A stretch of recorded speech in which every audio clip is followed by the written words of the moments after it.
6.125, minimum 6-inch. 155.58 millimeters max, or 152, and what we're looking at is the anode width. So,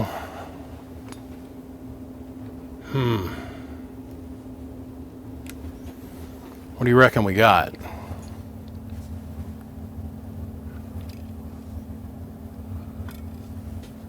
.140 or 155.97 inner OD. So pretty goddamn close. Perfect enough for what we're gonna do with it. You build expansion into a box, and eventually you have a customer that's crazy enough that he wants to try it. So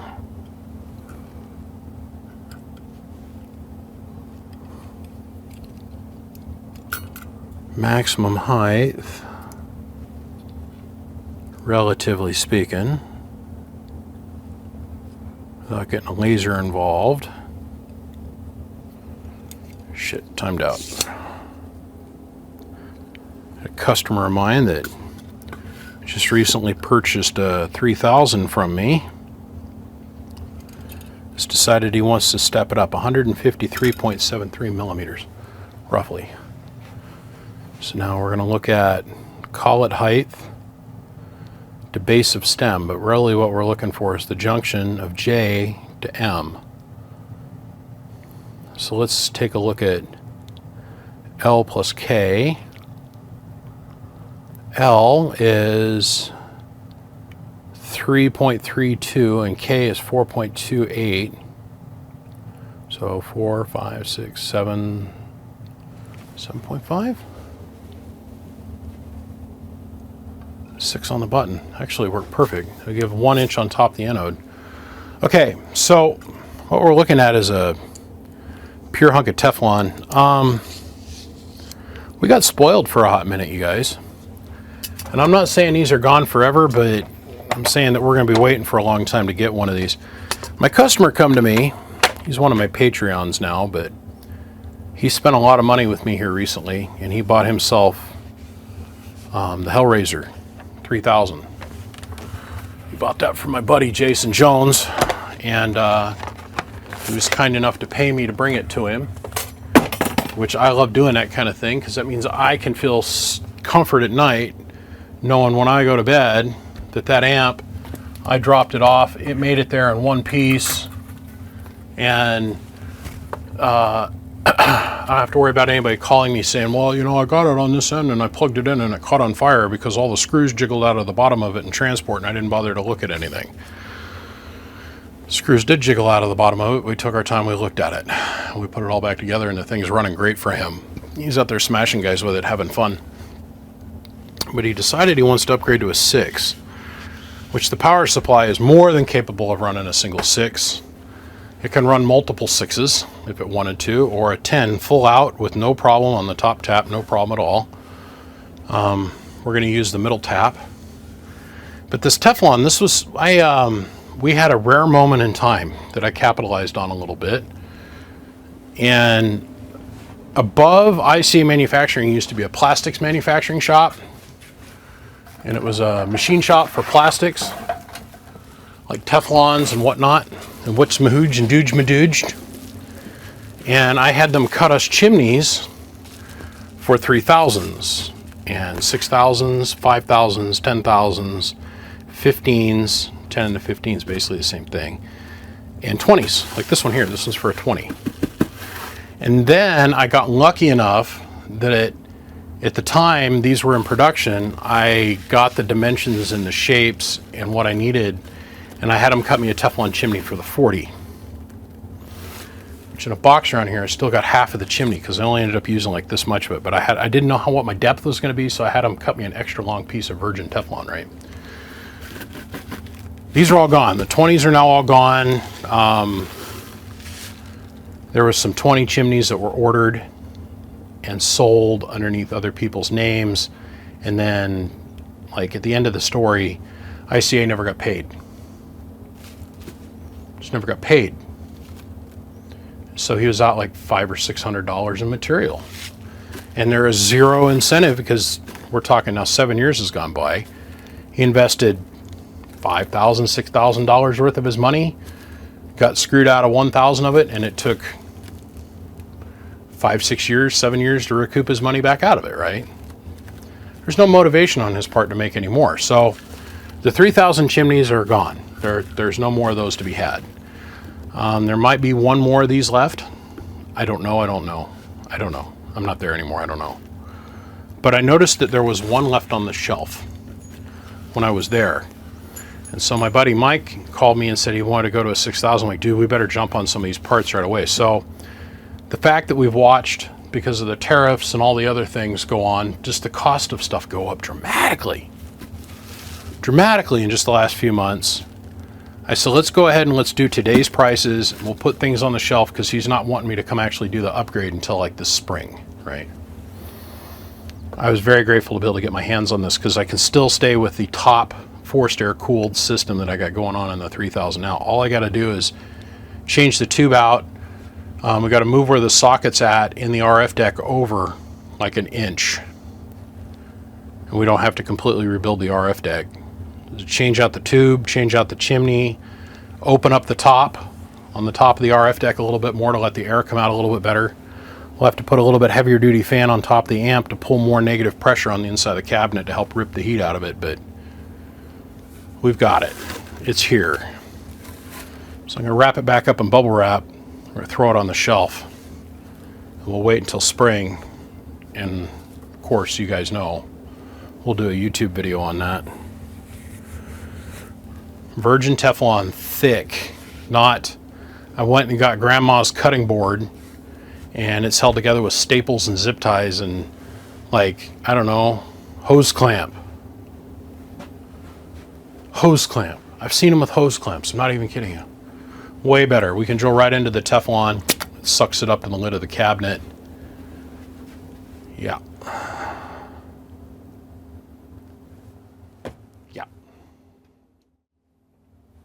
I went over to go pick up packages today, and there is this ginormous box. And I mean, ginormous box. I'm expecting the new Amprex products to come in from Penta. And I mean, I got a box that is big enough to cover this workbench from my employers over there at Penta. I haven't got into that yet. Probably not going to be able to get into that till tomorrow sometime, but I'm like, what in the hell did they send me? I mean, it's huge. It's like 4.5 feet long, 3.5, 4 feet wide, and I bet you I'll go and I'll open it up and the inside's like 13500Z or something. No, they're actually, what they're doing is I know what's in it. They're sending me a lot of different things that I've got to cover and review because it's my job. Oh man. I had a friend of mine, he goes by the handle of Boss Man. His name's Don. And in his travels the other day, Don came across this, and it's literally, this is how the text read. Hey, I came across this the other day in my travels. I thought you might be interested in it, so I bought it for you. Do you want it? And I'm like, not only yeah, but hell yeah. Look, you guys know my affection for soldering irons. I think everybody who knows anything about me knows I've got a pretty vast collection of old school soldering irons, right? I've got from the 10-watt Weller all the way out to Lord Ron Jeremy, Jesus, John Holmes, Wank's division, big guy here. But they've got to be big. They can't be, and there wasn't very many of these made. Like here. This is the biggest soldering iron that's ever been made commercially. It's made by Hexacon.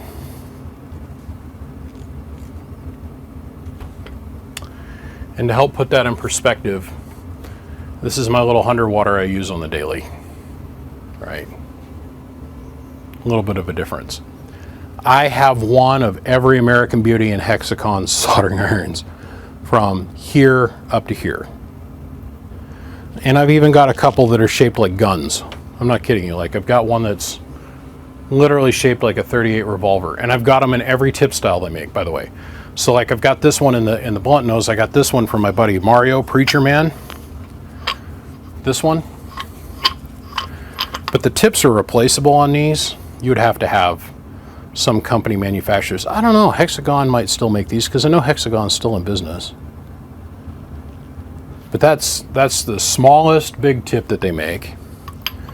And then I've got a whole nother Hexagon soldering iron that has got a tip on it that is like that wide, but it's the same heating element. This was his granddad's and his dad's when they ran a radiator shop in New York, and then it was his. And I did a rebuild of an amp for him a few years back, and I saw this sitting on the shelf on one of his live feed videos on Facebook one time, and I said, hey man, I really want to have it. Now, go look this up. Go look up Hexagon soldering irons and go scroll to the biggest one that they make, and then be sitting down. Sorry, I just got done eating dinner. Be sitting down when you see how much Hexagon wants for this iron. I had to go look it up. This is their 800 watt version.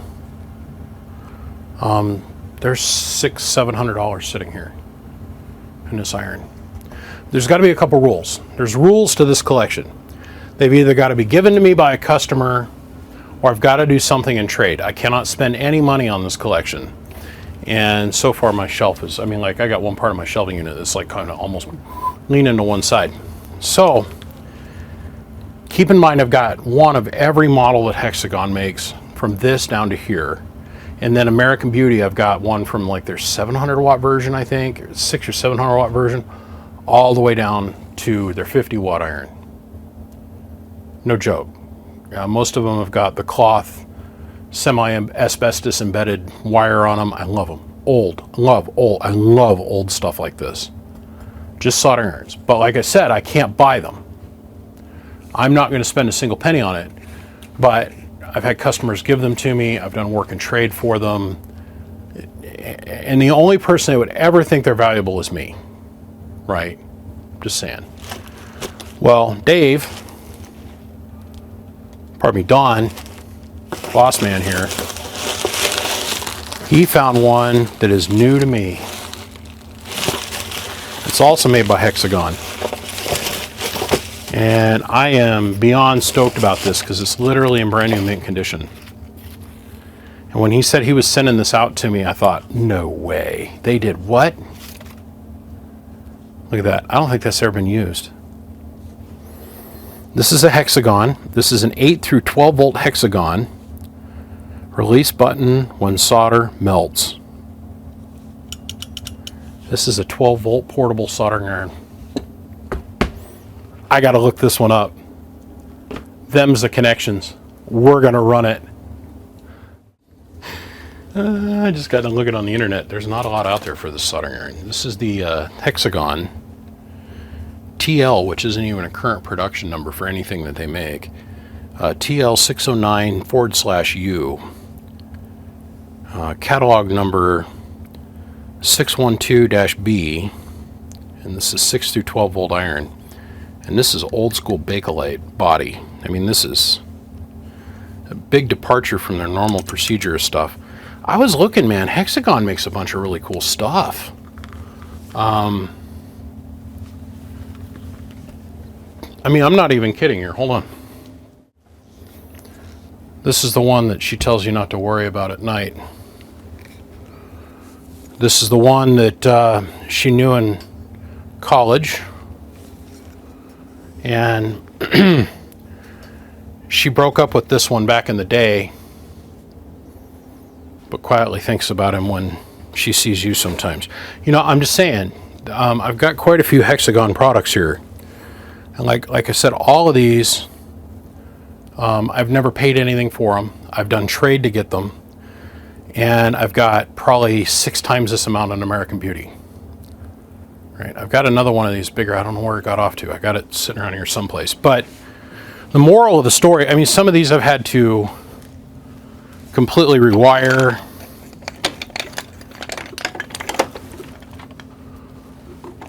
I got a couple Wellers, but I don't brag too much about them. But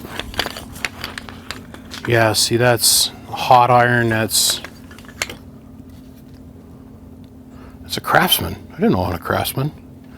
I got quite a few of these things, but I think what I'm going to do is tomorrow. Whoa.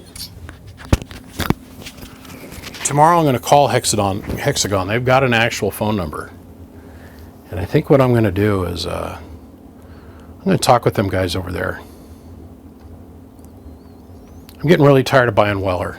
I mean, it's not like I've got one tattooed on the side of my arm or anything. This iron's made me a lot of money. I wonder what Hexagon's got in a 100 watt class.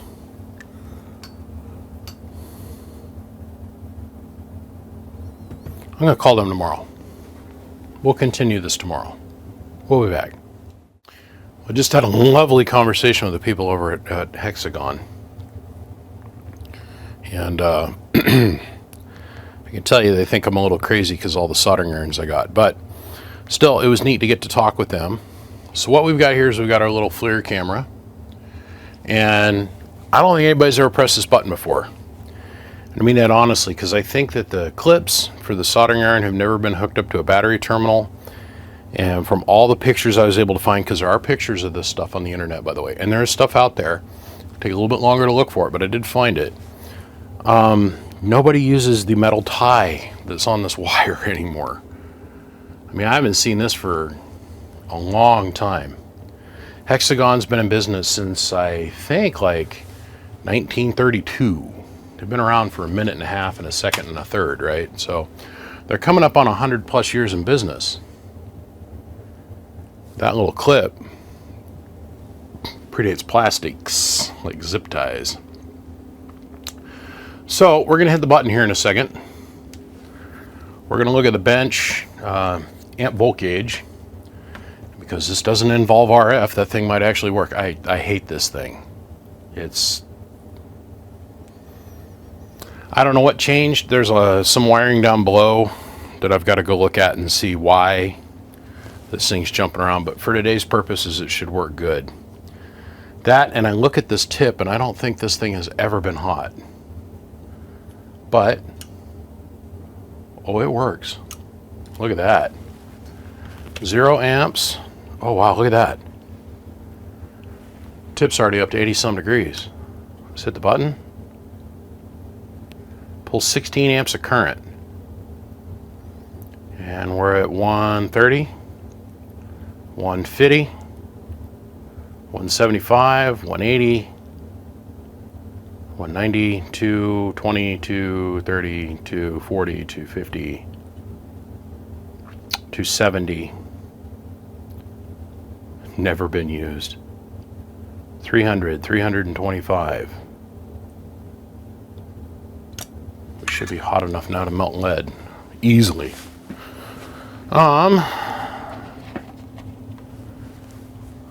Let's do something with it. I'm just going to touch it with a little bit of solder. I'm not going to get too carried away. Maxed out 400 plus degrees. Check this out.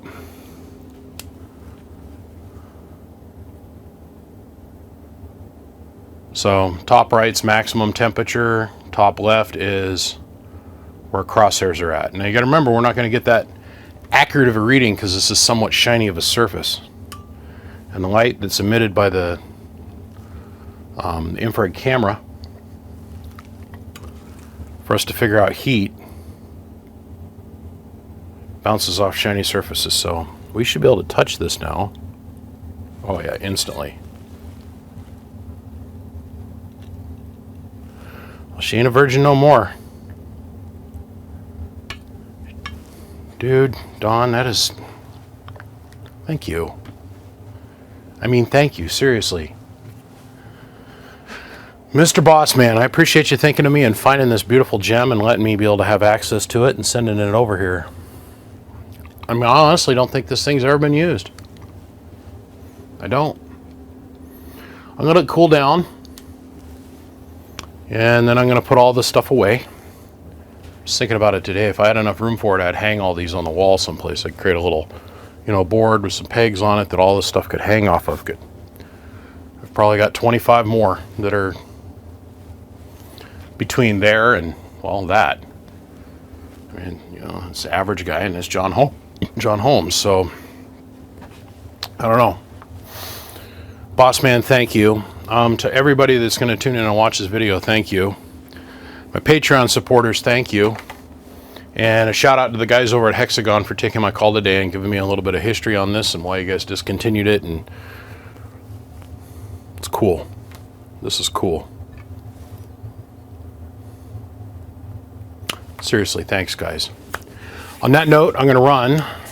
I've got a bunch of SMA to RG2, RG 316 jumpers I'm going to make for another YouTube video I've got coming up. And then I got to do, on the opposite end of that, some BNCs to SMA male. And then I've got to do a PL259 female coax fitting, which not a lot of guys have seen, but they are out there. And then I got to do some BNC to BNC work. And then I got to do some BNC to PL259 males. That's my job for today. And then I got to program the wife's truck. And I got to get out the Altel device and figure out which heating sensor is bad in my truck. So I've got a ton of stuff going on. But at the end of the day, thank you, Boss Man. I appreciate you thinking of me. This was an amazing gift. Thank you. On that note, gentlemen, I appreciate every single one of you. I got to go. I'll see you. Click, click. So before we call it a wrap on this video, I just got off the phone with my newfound friend Alex. I swear to God, he's like a soul brother from another mother. Me and him clicked. Good dude. He had to get satellites to line up in space. Some reel-to-reel machines had to get fired up. I mean, you could hear the as the teletypes were going in the background. He had to hit up the old Homeboy network. You know what I'm saying? Look, they're a family-owned company. They've been around for almost 100 years now. He is the generation of a generation of a generation of a generation of a generation. I just by chance I called, talked to somebody in the sales department, and they put me in touch with the owners. Well, I guess now the manager of the thing. Needless to say, I think his dad is the head honcho in charge, but I don't think he's around all that often anymore. I think Alex is kind of running the whole show over there. Anyhow, his dad called him back, and his dad informed him that these were most likely built underneath what they call a small batch contract. These were made for the Korean War conflict, and they were issued to tankers. So this was regular military kit that was issued with the Sherman tanks in the Korean War. Of course, I think we'd gone to the Sergeant at that point. The Sherman that got retrofitted, it got a bigger gun on it and a little bit more up armor and a little bit bigger motor. I think they called it the Sergeant. Anyhow, this was issued with the tank. And this is so they could do field repairs on the tanks. And I was informed also that the reason that they put the button on here is they didn't want to have these left plugged in. Because if you think about it, an 8 to 10 amp load continuously on a battery, they didn't want the batteries on the tank to go dead. So, okay. On that note, gentlemen, thank you. I got the history of this thing. Boss Man, you're the man. Appreciate you finding this little gem for me. I think, just maybe, I don't know, if I do a little bit more smooth talking, maybe all of this can turn into Hexagon. We'll see. Okay, on that note, I'm out. You guys have a beautiful day. I got more stuff I got to go do. Thank you again. I'll see you. Click, click.